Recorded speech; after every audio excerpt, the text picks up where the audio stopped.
Hi friends, ಎಲ್ಲರಿಗೂ ನಮಸ್ಕಾರ. ನಾನು ನಿಮ್ಮೆಲ್ಲ Shweta Shashidhar Hemmadi. Welcome to Shweta's Kairuchi and blogs. ಇವತ್ತೊಂದು ಟ್ರೆಡಿಷನಲ್ ಹೋಳಿಗೆ ರೆಸಿಪಿಯನ್ನು ತೆಗೆದುಕೊಂಡು ಬಂದಿದೆ. ಮೊದಲಿಗೆ ನಾನು ಇವತ್ತು ಕಡಲೆಬೇಳೆ ಹೋಳಿಗೆ ಮಾಡ್ತಿರೋದ್ರಿಂದಾಗಿ ಕಡಲೆಬೇಳೆ ತೊಗೊಂಡಿದ್ದೀನಿ. ಒಂದು 2-3 ಸರಿ ತೊಳೆದು ಒಂದು 5 ನಿಮಿಷ ನೆನೆ ಹಾಕ್ಕೊಂಡಿದ್ದೆ. ನೆನೆ ಹಾಕ್ಕೊಳ್ಬೇಕಂತಹ ಏನು ಇದಿಲ್ಲ. ಓಕೆ, ನೆನೆ ಹಾಕ್ಕೊಳ್ಲೇಬೇಕಂತಿಲ್ಲ. ತಕ್ಷಣ ತೊಳೆದು ತಕ್ಷಣ ಹಾಕ್ಬೋದು.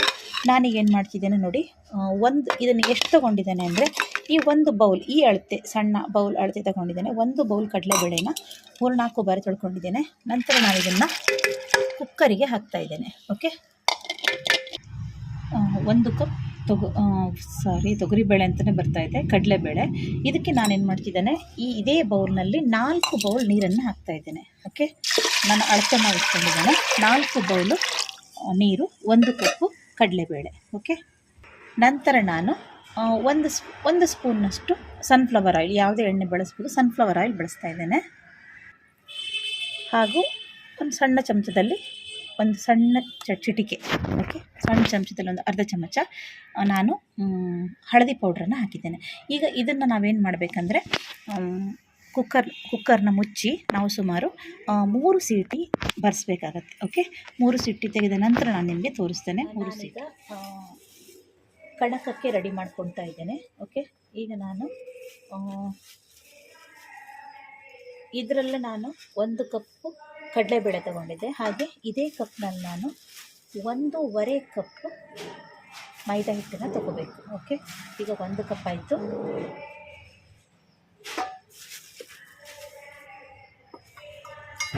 ಇನ್ನೊಂದು ಅರ್ಧ ಕಪ್. ಓಕೆ, 1.5 ಕಪ್ ಹಾಕ್ಕೊಂಡ್ರೆ ಸರಿಯಾಗುತ್ತೆ.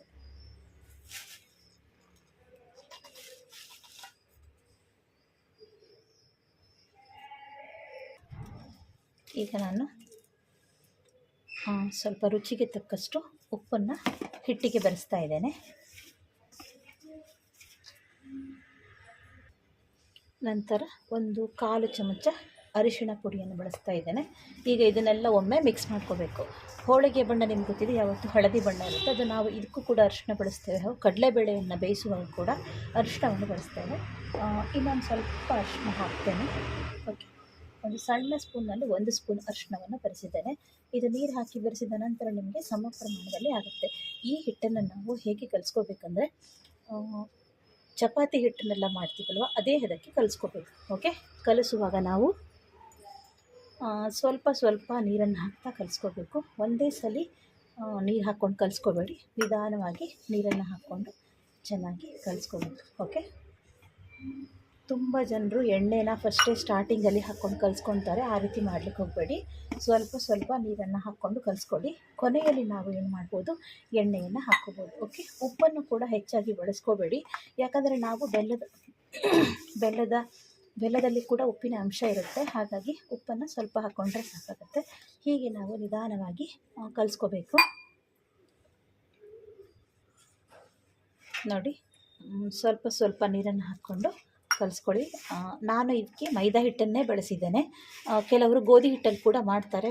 ಆದರೆ ಸಿಹಿ ತಿಂಡಿಯನ್ನು ಆದಷ್ಟು ಈಗ ಹೋಳಿಗೆಯನ್ನು ಮೈದಾ ಹಿಟ್ಟಿನಲ್ಲಿ ಮಾಡೋದು ಚೆನ್ನಾಗುತ್ತೆ. ಮೈದಾ ಹಿಟ್ಟು ಒಳ್ಳೆಯದಲ್ಲ, ಹೌದು, ಬಟ್ ನಾವು ಎಲ್ಲದನ್ನೂ ಸ್ಕಿಪ್ ಮಾಡಿ ಬದುಕಲಿಕ್ಕಾಗಲ್ಲ. ಕೆಲವೊಮ್ಮೆ ಮೈದಾ ಹಿಟ್ಟು, ನೀವು ಈವನ್ ಗೋಧಿ ಹಿಟ್ಟಲ್ಲಿ ಕೂಡ ಮಾಡ್ಬೋದು. ಬಟ್ ನಾನು ಹೇಳ್ತೇನೆ, ಗೋಧಿ ಹಿಟ್ಟಿನ ಹೋಳಿಗೆ ನಿಮ್ಮ ಮೈದಾ ಹಿಟ್ಟಿನ ಹೋಳಿಗೆ ಎಷ್ಟು ಟೆಕ್ಸ್ಚರ್ ಅಷ್ಟು ಚೆನ್ನಾಗಿ ಬರೋಲ್ಲ, ಟೇಸ್ಟ್ ಕೂಡ ಡಿಫ್ರೆನ್ಸ್ ಆಗುತ್ತೆ. ಓಕೆ, ನಾನು ಈ ರೀತಿ ಕಲಿಸ್ಕೊತಾ ಇದ್ದೇನೆ. ಈ ರೀತಿ ಕಲಿಸ್ಕೊಂಡಿದ್ದೇನೆ, ಗೊತ್ತಾಗ್ತಾ ಇದೆ ಅಲ್ವಾ? ಈ ರೀತಿ ತುಂಬ ಗಟ್ಟಿ ಇಲ್ಲ ಇದು. ಓಕೆ, ಈ ರೀತಿ ಕಲಿಸ್ಕೊಂಡಿದ್ದೇನೆ. ಈಗ ನಾವೇನು ಮಾಡಬೇಕು, 1-2 ಸ್ಪೂನ್ನಷ್ಟು, ಅಂದರೆ 1 ಸ್ಪೂನ್ ಎಣ್ಣೆನ ಹೀಗೆ ಮಿಕ್ಸ್ ಮಾಡ್ಕೊಂಡಿದ್ದೇನೆ. ಎಣ್ಣೆಯನ್ನು ಹಾಕಿ ಚೆನ್ನಾಗಿ ನಾವು ಹಿಟ್ಟನ್ನು ನಾದ್ಕೋಬೇಕು. ಈ ಹೋಳಿಗೆ ಅನ್ನೋದು ನಾವು ಯಾವ ರೀತಿ ಹಿಟ್ಟನ್ನು ನಾದ್ಕೊಳ್ತೀವಿ ಅದರ ಮೇಲೆ ನಿಮ್ಮ ಹೋಳಿಗೆ ಅಷ್ಟು ಸ್ಮೂತಾಗಿ ಬರುತ್ತೆ. ಕೆಲವೊಬ್ಬರು ಈಗ ಸಾಧಾರಣವಾಗಿ ಮಲೆನಾಡು ಕಡೆ ಹೋಳಿಗೆನ ಮಾಡ್ತಾರೆ. ಈ ಕಡೆ ಈಗ ಕುಂದಾಪುರದ ಕಡೆ ಸ್ವಲ್ಪ ತುಂಬ ಜನರಿಗೆ ಹೋಳಿಗೆ ಮಾಡೋಕ್ಕೆ ಬರಲ್ಲ, ತುಂಬ ಕಷ್ಟ ಅಂತ ಹೇಳ್ತಾರೆ. ಬಟ್ ನೀವು ಈ ರೀತಿ ಪರ್ಫೆಕ್ಟಾದ ಒಂದು ಹದದಲ್ಲಿ ಅಳತೆಯಲ್ಲಿ ನೀವು ಈ ರೀತಿ ಪರ್ಫೆಕ್ಟಾಗಿ, ಓಕೆ, ಅಳತೆಯಲ್ಲಿ ಒಂದು ಕಪ್ಪಿನ ಅಳತೆಯಲ್ಲಿ ಹೋಳಿಗೆ ಮಾಡಿದರೆ ಹೋಳಿಗೆ ಸರಿಯಾಗಲ್ಲ ಅಂತ ಹೇಳೋ ಚಾನ್ಸೇ ಇರಲ್ಲ. ಓಕೆ, ನೋಡಿ ಚೆನ್ನಾಗಿ ಈ ರೀತಿ ನಾದ್ಕೋಬೇಕು. ಒಂದು 5ರಿಂದ 10 ನಿಮಿಷ, 10 ನಿಮಿಷಕ್ಕಿಂತ ಹೆಚ್ಚು ಬೇಡ, 10 ನಿಮಿಷಕ್ಕಿಂತ ಕಡಿಮೆ, ಒಂದು 7-8 ನಿಮಿಷ ನೀವು ಈ ಥರ ಇದನ್ನು ನಾದ್ಕೊಂಡೇ ಬೇಕಾಗುತ್ತೆ. ನಾನೀಗ ಕೇವಲ 1 ಸ್ಪೂನ್ ಎಣ್ಣೆ ಹಾಕ್ಕೊಂಡು ನಾದ್ಕೊತಾ ಇದ್ದೇನೆ. ನೋಡಿ ಹಿಟ್ಟು ಒಂದು ರೀತಿ ಅದಕ್ಕೆ ಬರ್ತಾ ಇದೆ. ಓಕೆ, ಇನ್ನೂ ಕೂಡ ಅದು ನಾರಾಗಿ ಬರಬೇಕು. ಯಾವತ್ತು ಈ ರೀತಿ ಬಡ್ದು ಪಾತ್ರೆಗೆ ಬಡ್ದು ಇಲ್ಲ ನಿಮ್ಮ ಗ್ಯಾಸ್ ಕಟ್ಟೆ ಇರುತ್ತಲ್ಲ ಅದಕ್ಕೆ ಹೀಗೆ ಬಡ್ದು ಕಲಿಸೋದರಿಂದಾಗಿ ತುಂಬ ಚೆನ್ನಾಗಿ ಟೆಕ್ಸ್ಚರ್ ಬರುತ್ತೆ. ಮತ್ತು ನೋಡಿ ಹಸ್ತಾ ಇರುತ್ತಲ್ಲ ಇದರಲ್ಲಿ ಈ ಥರ ನಾದಬೇಕು ಹಿಟ್ಟನ್ನು. ಓಕೆ, ನೀವು ಗ್ಯಾಸ್ ಕಟ್ಟೆ ಮೇಲೆ ನಾದಿದರೆ ತುಂಬ ಚೆನ್ನಾಗಿ ಬರುತ್ತೆ. ಓಕೆ, ನೋಡಿ ಈ ಥರ ಹೀಗೆ ನಾದಬೇಕು. ಗೊತ್ತಾಗ್ತಿದೆಯಲ್ಲ. ಈಗ ನೋಡಿ ಎಣ್ಣೆ ಸುಮಾರು ಹೀರ್ಕೊಂಡಿದೆ. ನಾನು ಈಗ ಏನು ಮಾಡ್ತೇನೆ, ಇನ್ನೊಂದು ಸಣ್ಣ ಸ್ಪೂನ್ ಇನ್ನೊಂದು ಸ್ಪೂನ್ ಎಣ್ಣೆಯನ್ನು ಸ್ಪೂನ್ ಲೆಕ್ಕದಲ್ಲಿ ನಾನು ಹೇಳ್ತಾ ಇದ್ದೇನೆ. ಇನ್ನೊಂದು ಸ್ಪೂನ್ ಎಣ್ಣೆ ಹಾಕ್ಕೊಂಡು ಅದೇ ರೀತಿ ಒಂದು 5 ನಿಮಿಷ ನಾನೀಗ ನಾದಿದ್ದೇನೆ. ಇನ್ನೊಂದು 2-3 ನಿಮಿಷ ನಾದಬೇಕು. ನೋಡಿ ಹೀಗೆ. ಈಗ ಬನ್ನೆಲ್ಲ ಮಾಡ್ತಾರ ನಿಮ್ಗೆ ಗೊತ್ತಿದೆ ಅಲ್ವಾ, ಈ ರೀತಿ ಮಾಡಿ ಏನು ಮಾಡ್ತೇನೆ, ಇದ್ರ ಮೇಲೆ ಇನ್ನೊಂದು ಅರ್ಧ ಚಮಚ ಎಣ್ಣೆ, ನಾನು ಕೇವಲ ಒಂದು 2-1/4 ಚಮಚ ಎಣ್ಣೆಯನ್ನು ಹಾಕಿ ಈ ರೀತಿ ಮಾಡಿ ಇಡ್ತೇನೆ. ಓಕೆ, ನಾನು ಕೇವಲ ಇದಕ್ಕೆ ಒಂದು ಸಣ್ಣ ಸ್ಪೂನ್ನಲ್ಲಿ ಅಂದರೆ 2.5 ಚಮಚ ಎಣ್ಣೆಯನ್ನು ಉಪಯೋಗಿಸ್ಕೊಂಡಿದ್ದೇನೆ. ಓಕೆ, ಈಗ ನಮ್ಮ ಕಣಕ ರೆಡಿಯಾಗಿದೆ. ಓಕೆ, ಹೊರಗಿನ ಒಂದು ಲೇಯರ್ ರೆಡಿಯಾಗಿದೆ. ಇದು ಸುಮಾರು 2 ಗಂಟೆಗಳ ಕಾಲ ಮಿನಿಮಮ್ ನೆನಿಲೇಬೇಕು ಹಿಟ್ಟು, ಆವಾಗ ಮಾತ್ರ ನಮಗೆ ಪರ್ಫೆಕ್ಟಾಗಿ ಬರುತ್ತೆ. ಈ ಹಿಟ್ಟನ್ನು ಒಣಿಲಿಕ್ಕೆ ಕೊಡಬಾರ್ದು ಅನ್ನೋ ಕಾರಣಕ್ಕಾಗಿ ಮೇಲೆ ಎಣ್ಣೆ ಹಾಕಿದ್ದೇನೆ. ಇದಕ್ಕೆ ಒಂದು ಬಟ್ಟೆ ಅಥವಾ ಹಸಿ ಮಾಡಿದ ಒಂದು ಬಟ್ಟೆ ಮುಚ್ಚಿಡ್ಬೋದು ಅಥವಾ ಪ್ಲೇಟನ್ನು ಮುಚ್ಚಿ. ಈಗ ನಾನು ಬೇಳೆಯನ್ನು 3 ಸೀಟಿ ತೆಗೆದುಕೊಂಡಿದ್ದೇನೆ. ಓಕೆ, ನಿಮಗೆ ಗೊತ್ತಾಗ್ತಿದೆ ಅನಿಸುತ್ತೆ. 3 ಸೀಟಿ ತೆಗೆದುಕೊಂಡಿದ್ದೇನೆ. ಹಾಗೂ ಕಟ್ಟನ್ನು ಬೇರೆ ಇಟ್ಟಿದ್ದೇನೆ. ಇದನ್ನು ಹೋಳಿಗೆ ಸಾರು ಅಂತ ಮಾಡ್ಬೋದು, ಮಸಾಲೆ ರುಬ್ಬಿ ಕೂಡ ಮಾಡ್ಬೋದು, ಹಾಗೆ ಕೂಡ ಮಾಡ್ಬೋದು. ಓಕೆ, ತುಂಬ ಟೇಸ್ಟಿಯಾಗಿರುತ್ತೆ. ಈಗ ನೋಡಿ ಕಡಲೆಬೇಳೆಯನ್ನು ಬೇಯಿಸ್ಕೊಂಡಿದ್ದೀನಿ. ಇದು ಹೇಗೆ ಬೇಯಬೇಕಂದ್ರೆ 3 ಸೀಟಿ ಮಾಡಬೇಕು. ಹೇಗೆ ಬೇಯಬೇಕಂದ್ರೆ ಈಗ ನೋಡಿ ಗೊತ್ತಾಗ್ತಾ ಇದೆಯಾ, ಹೀಗೆ ಒತ್ತಿದ್ರೆ ಈ ರೀತಿ ಆಗಬೇಕು ಕಡಲೆಬೇಳೆ. ಓಕೆ, ನೋಡಿ ಪುಡಿ ಆಗ್ತಾಯಿದೆ. ಬಟ್ ನೋಡಲಿಕ್ಕೇನು ಬೇಳೆ ಥರನೇ ಇದೆ, ಬೇಳೆಯಾಗಿ ಇದೆ.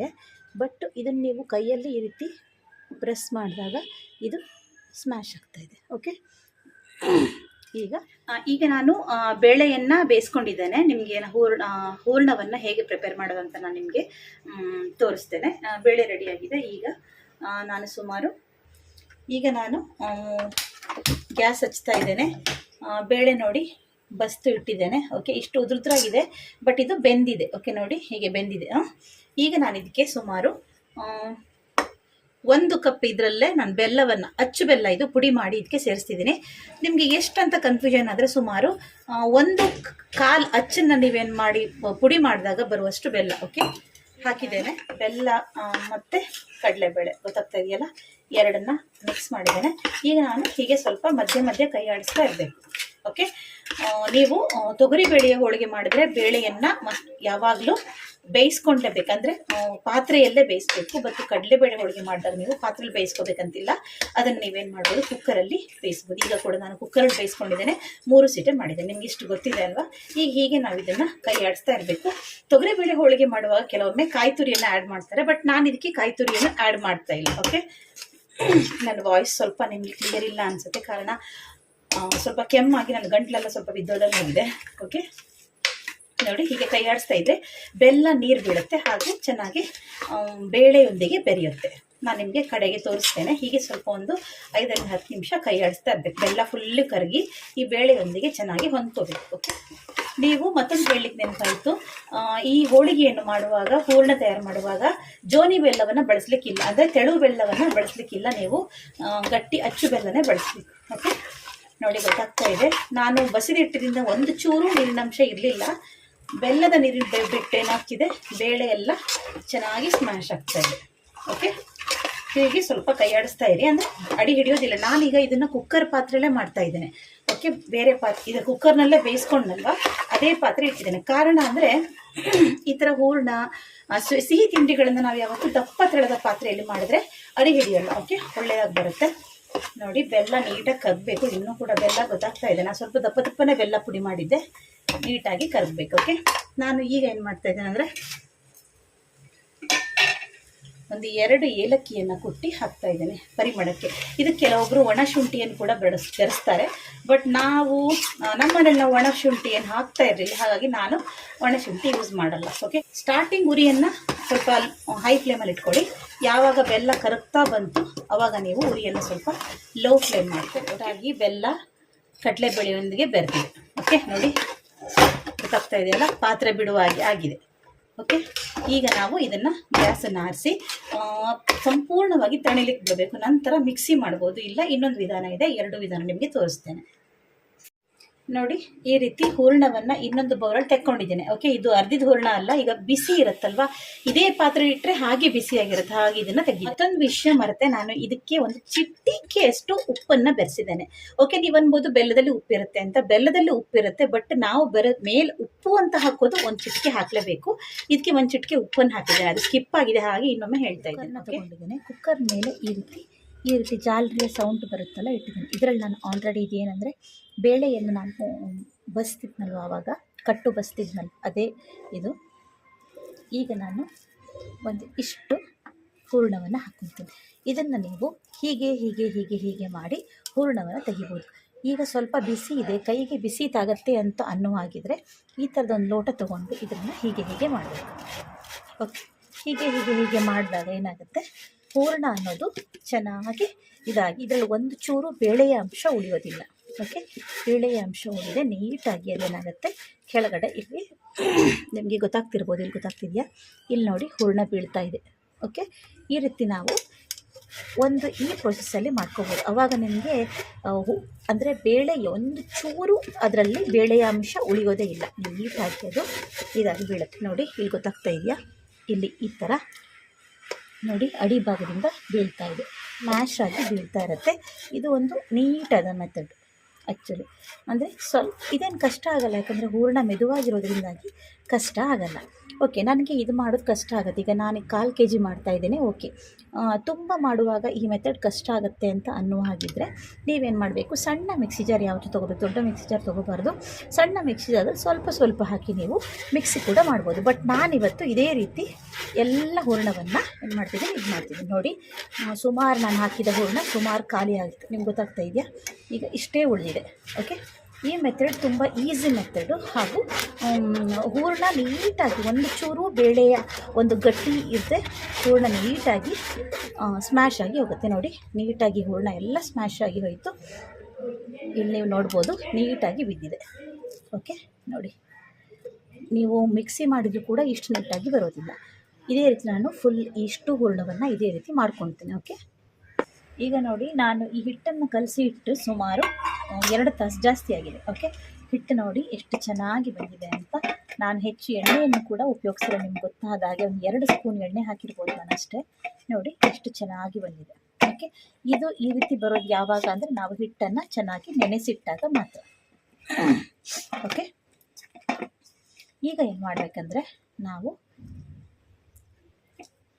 ಉಂಡೆಗಳನ್ನಾಗಿ ಮಾಡ್ಕೊಂಡು ಹೀಗೆ ಉಂಡೆ ಮಾಡ್ಕೊಂಡಿದ್ದೀನಲ್ಲ, ಈಗ ನಾವೇನು ಮಾಡಬೇಕಂದ್ರೆ ಸ್ವಲ್ಪ ಕೈಗೆ ಎಣ್ಣೆ ಹಚ್ಕೋಬೇಕು ಈ ರೀತಿ. ಓಕೆ, ಸ್ವಲ್ಪ ಕೈಗೆ ಎಣ್ಣೆ ಹಚ್ಕೊಂಡು ಹೀಗೆ ಎಣ್ಣೆ ಹಚ್ಕೋಬೇಕು. ಓಕೆ, ಒಂದು ಉಂಡೆಯನ್ನು ತೆಗೆದುಕೊಂಡು ಇದನ್ನು ಹೀಗೆ ಮಾಡಬೇಕಂದ್ರೆ ಇದು ಮೈದಾ ಹಿಟ್ಟಾದ್ರಿಂದಾಗಿ ಹಾಗೂ ನಾವು ಎಣ್ಣೆಯಲ್ಲಿ ಚೆನ್ನಾಗಿ ಇದನ್ನು ಒಳ್ಳೆ ರೀತಿಯಲ್ಲಿ ನಾದಿರೋದ್ರಿಂದಾಗಿ ನೀವು ಎಷ್ಟು ಅಗಲ ಮಾಡಿದರೂ ಈ ರೀತಿ ಅಗಲ ಆಗುತ್ತೆ. ಓಕೆ, ಹೀಗೆ ಮಾಡಿಕೊಂಡು ತೆಗೆದುಕೊಂಡು ಹೀಗೆ ಇಡಬೇಕು. ಓಕೆ, ಹೀಗೆ ಇಟ್ಟು ನಂತರ ಇದನ್ನು ಈ ರೀತಿ ಪ್ರೆಸ್ ಮಾಡಬೇಕು. ಓಕೆ, ನಂತರ ಇದನ್ನು ಹೀಗೆ ಮಾಡಬೇಕು. ಇದೇನಾಗುತ್ತೆ, ಎಕ್ಸ್ಟ್ರಾ ಉಳಿದ ಹಿಟ್ಟನ್ನು ತೆಗೆಯುವಂಥದ್ದು. ಓಕೆ, ನೋಡಿ, ಎಲ್ಲೂ ಓಪನ್ ಆಗುವ ರೀತಿ ಮಾಡಬೇಡಿ, ನೀಟಾಗಿ ಉಂಡೆಗಳನ್ನಾಗಿ ಮಾಡ್ಕೊಳ್ಳಿ. ಈ ಹೋಳಿಗೆ ಮಾಡುವಾಗ ಒಂದು 2 ಜನ ಇದ್ದರೆ ನೀವು ಈಸಿಯಾಗಿ ಬೇಗ ಮಾಡ್ಕೋಬೋದು. ಇಲ್ಲ ಒಬ್ಬರೇ ಇದ್ದೀವಿ ಅಂದರೆ ಕೂಡ ನೋಡಿ, ಕೆಲವೊಮ್ಮೆ ಹಿಂಗೆ ಸ್ವಲ್ಪ ಓಪನ್ ಆದ ಹಾಗಾಗುತ್ತೆ, ಅಂತಲ್ಲಿ ಕೂಡ ನಾವು ಒಂದು ಸ್ವಲ್ಪ ಹಿಟ್ಟನ್ನು ಈ ರೀತಿ ಹಾಕ್ಕೋಬೇಕು.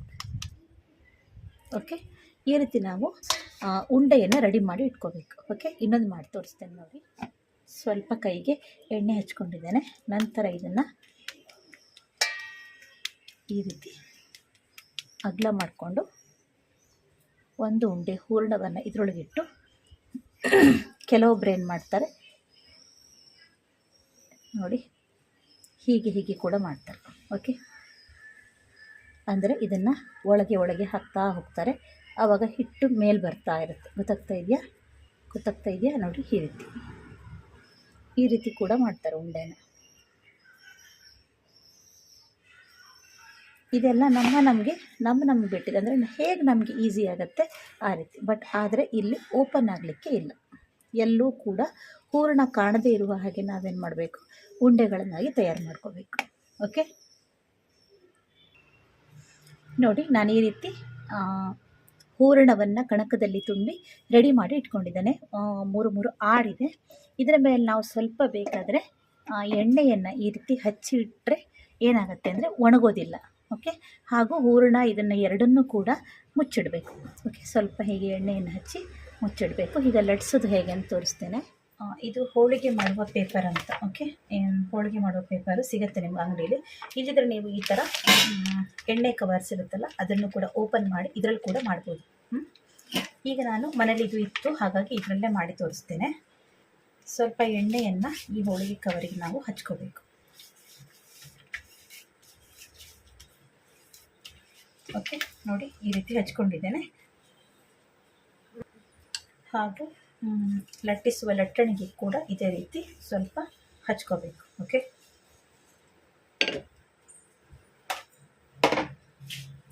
ಈಗ ರೆಡಿ ಮಾಡ್ಕೊಂಡಿದ್ದೀನಲ್ಲ, ಇದರಲ್ಲಿ ನಾನು ಒಂದನ್ನು ತೆಗೆದುಕೊಳ್ತೇನೆ. ತೆಗೆದುಕೊಂಡು ಇದ್ರ ಮೇಲೆ ಇಡುವಂಥದ್ದು. ಓಕೆ, ಇಟ್ಟು ಸ್ಟಾರ್ಟಿಂಗ್ ಏನು ಮಾಡಬೇಕು, ಕೆಲವರು ಸ್ವಲ್ಪ ಹೀಗೆ ನಡೆಸ್ಕೊಳ್ತಾರೆ, ಹೀಗೆ ಮಾಡ್ಕೋಬೇಕು. ಯಾಕಂದರೆ ಇದರೊಳಗೆ ಹೂರಣ ಇರುತ್ತಲ್ಲ, ಅದು ಈವನ್ ಆಗಿ ಎಲ್ಲ ಕಡೆ ಸ್ಪ್ರೆಡ್ ಆಗುತ್ತೆ ಅಂತ. ನಂತರ ನೀವು ತುಂಬ ಈಸಿಯಾಗಿ ಇದನ್ನು ಲಟ್ಸ್ಬೋದು. ಅಂದರೆ ಚಪಾತಿ ಎಲ್ಲ ಲಟ್ಸುವಷ್ಟು ಒತ್ತಬೇಕಂತ ಇಲ್ಲ. ಆದಷ್ಟು ನೀವು ಈ ರೀತಿ ಸೈಡ್ ಲಟ್ಸೋದ್ರಿಂದ ತುಂಬ ಚೆನ್ನಾಗಿ ನೀಟಾಗಿ ಈವನ್ ಆಗಿ ಸ್ಪ್ರೆಡ್ ಆಗುತ್ತೆ. ಓಕೆ, ನೋಡಿ ನಾನು ಈ ಕವರನ್ನು ಸರಿಸ್ತಾ ಇದ್ದೀನಿ ಬಿಟ್ಟರೆ ಹೋಳಿಗೆ ಎತ್ತಾ ಇಲ್ಲ. ಓಕೆ, ನೋಡಿ ಈ ರೀತಿ ಕವರನ್ನು ನೀವು ಆರಾಮಾಗಿ ನಿಧಾನವಾಗಿ ರೌಂಡ್ ಮಾಡ್ತಾ ಸೈಡ್ ಮಧ್ಯೆ ಲಟ್ಸಬೇಡಿ, ನಿಧಾನವಾಗಿ ಸೈಡಾಗಿ ಲಟ್ಸ್ಬೋದು.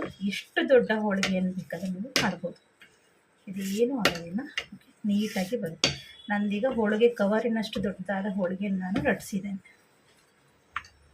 ನೋಡ್ತಿದ್ದೀರಾ, ಇದು ಆರಾಮ್ಸೆ. ಅಂದರೆ ನಾವು ಕಲಿಸ್ಕೊಂಡ ಹಿಟ್ಟು ಹಾಗೂ ಹೂರಣದ ಮೇಲೆ ಡಿಪೆಂಡ್ ಆಗುತ್ತೆ. ಒಂದು ಹೋಲು ಏನೂ ಇಲ್ಲ, ನೀಟಾಗಿ ಬಂದಿದೆ. ಓಕೆ, ಈಗ ನಾನು ಒಲೆ ಮೇಲೆ ಬೇಯಿಸಿ ತೋರಿಸ್ತೇನೆ. ತವಾ ಕಾದಿದೆ. ಓಕೆ, ಇದ್ರ ಮೇಲೆ ಸ್ವಲ್ಪ ಎಣ್ಣೆ ಹಾಕೋಣ. ಸುಮಾರು ಜನ ಕೇಳ್ಬೋದು ತುಪ್ಪ ಹಾಕಿ ಬೇಯಿಸ್ಬೋದಾ ಅಂತ. ತುಪ್ಪ ಹಾಕಿ ತಿನ್ನಿ ನೀವು, ಬಟ್ ಎಣ್ಣೆ ಹಾಕಿ ಬೇಯಿಸೋದೇ ನನ್ನ ಪ್ರಕಾರ ಒಳ್ಳೇದು ಅನಿಸುತ್ತೆ. ತುಪ್ಪ ಅಂದರೆ ಒಂದು ರೀತಿ ಗಟ್ಟಿ ಆಗುತ್ತಲ್ವ, ಎಷ್ಟು ತಣ್ಣಗಾದ ನಂತರ. ಆ ರೀತಿಯ ಎಣ್ಣೆ ಆದರೆ ಆ ರೀತಿ ಆಗಲ್ಲ. ಹಾಗಾಗಿ ಎಣ್ಣೆಯನ್ನು ಹಚ್ಚಿ ನೀವು ಬೇಯಿಸ್ಬೋದು. ಈ ರೀತಿ ಹೋಳಿಗೆ ಇದರಲ್ಲಿ ಮಾಡಿದಾಗ ನಿಮಗೆ ಈಸಿ ಇದನ್ನು ಈ ರೀತಿ ಹೋಳಿಗೆ ಕವರ್ ಪೇಪರ್ ಸಮೇತವಾಗಿ ನೀವು ಈ ರೀತಿ ಮಾಡಿ ನೋಡಿ, ನೀಟಾಗಿ ಬರುತ್ತೆ.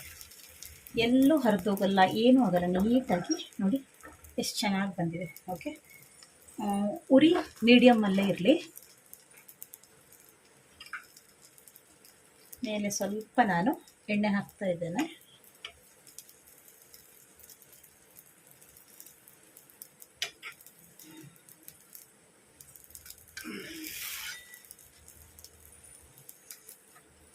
ಸ್ವಲ್ಪ ಬೇಯುವ ತನಕ ನಾವೇನು ಮಾಡಬಾರ್ದು, ಎತ್ತಲಿಕ್ಕೆ ಹೋಗಬಾರ್ದು. ತುಂಬ ಸ್ಮೂತ್ ಇರುತ್ತೆ ಹೋಳಿಗೆ, ಹಾಗಾಗಿ ಎತ್ತಬಾರ್ದು. ನೋಡಿ, ನಿಧಾನವಾಗಿ ಉಲ್ಟಾ ಹಾಕ್ತೀವಿ. ಎಷ್ಟು ಸ್ಮೂತ್ ಇದೆ ಅಂತ ನಿಮ್ಗೆ ಗೊತ್ತಾಗ್ತಾ ಇದೆ ಅಲ್ವಾ?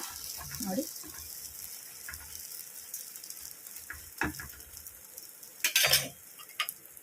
ಇಲ್ಲಿ ಕೂಡ ಸ್ವಲ್ಪ ಎಣ್ಣೆ ಹಾಕ್ತಿದ್ದೇನೆ.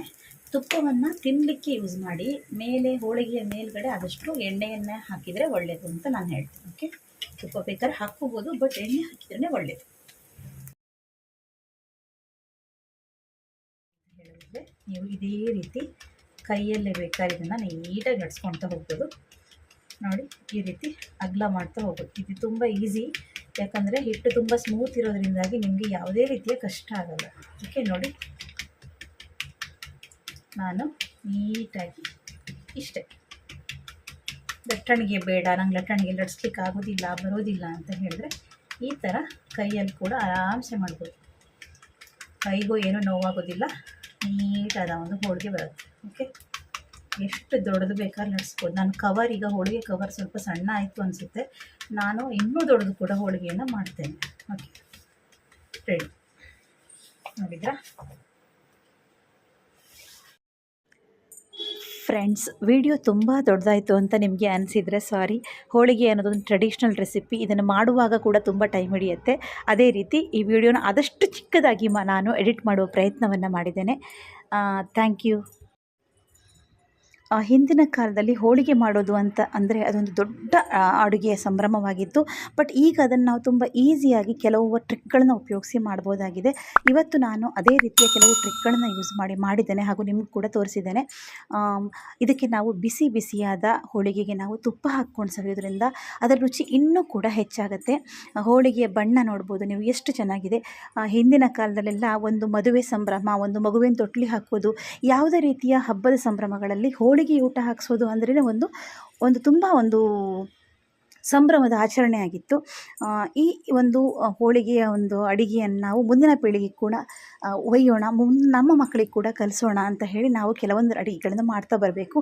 ನೋಡಿ ಹೋಳಿಗೆ ಎಷ್ಟು ಸಾಫ್ಟಾಗಿ ಬಂದಿದೆ. ನಾನು ಈ ಹೋಳಿಗೆಯನ್ನು ಕಡಲೆಬೇಳೆಯಲ್ಲಿ ಮಾಡಿದ್ದೇನೆ, ತೊಗರಿಬೇಳೆಯಲ್ಲಿ ಕೂಡ ಇದನ್ನು ಮಾಡ್ಬೋದು. ತುಂಬ ಟೇಸ್ಟಿಯಾಗಿ ಬಂದಿದೆ. ಇನ್ನೊಂದು ಇಂತಹದೇ ಆದ ಅಡುಗೆಯೊಂದಿಗೆ ಆದಷ್ಟು ಬೇಗ ಬರ್ತೇನೆ. Thank you. ಹಾಗೂ ದಯಮಾಡಿ ಸಬ್ಸ್ಕ್ರೈಬ್ ಆಗೋದನ್ನು ಮರಿಬೇಡಿ ಹಾಗೂ ಲೈಕ್ ಕೊಡಿ.